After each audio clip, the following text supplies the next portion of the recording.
সময়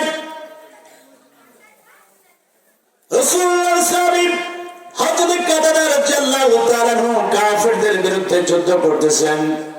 যুদ্ধের এক পর্যায়ে হযরত কাতাদা রাদিয়াল্লাহু তাআলার চোখ বরাবর একটি তীর এসে বিঁধে গেল। হযরত কাতাদা রাদিয়াল্লাহু তাআলা তীরটা টেনে বের করেন ঠিক, কিন্তু কোটরের ভিতর থেকে চোখটা বাইরে বের হয়ে আসলো। হযরত কাতাদা রাদিয়াল্লাহু তাআলা চোখ দিয়ে রক্ত প্রবাহিত হতেছে, তবুও তিনি দমে যান নাই, কাফেরদের বিরুদ্ধে লড়াই করতেছেন। কারণ তিনি ইসলাম দুনিয়ার বুকে কায়েম করতে হবে, লড়াই করতে হবে কাফেরদের সঙ্গে।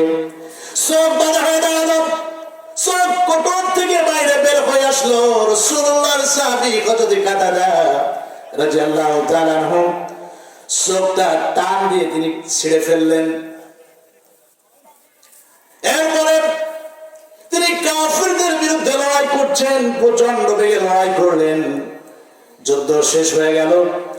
হযরত কাতাদা রাদিয়াল্লাহু তাআলা বিশ্বনবীর সামনে গিয়ে দাঁড়ালেন।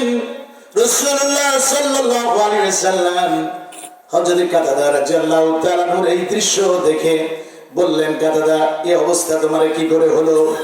হযরত কাতাদা বলছেন, রাসূলুল্লাহ কাফেরদের বিরুদ্ধে লড়াই করতে গিয়ে তীর বিঁধে গেছে,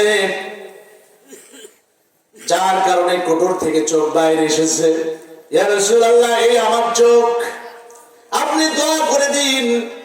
রাসূলুল্লাহ সাল্লাল্লাহু আলাইহি সাল্লাম হযরত কাতাদা রাদিয়াল্লাহু তাআলা চক্ষুটা হাতে নিলেন। এরপরে নিজের মুখের থুতু মোবারক ওই চোখের উপরে লাগালেন। এরপরে চোখটা চোখের জায়গায় বসায় দিলেন। হযরত কাতাদা রাদিয়াল্লাহু তাআলা বলেন, রাসূলুল্লাহ ওই থুতু লাগানো ওই চোখটা যখন আমার চোখের জায়গায় বসানো হলো, আগে যে পরিমাণ আমি চোখ দিয়ে দেখতে পেতাম, আল্লাহ রাব্বুল আলামিন তার চেয়ে বেশি জ্যোতি আমার চোখে দান করে দিলেন।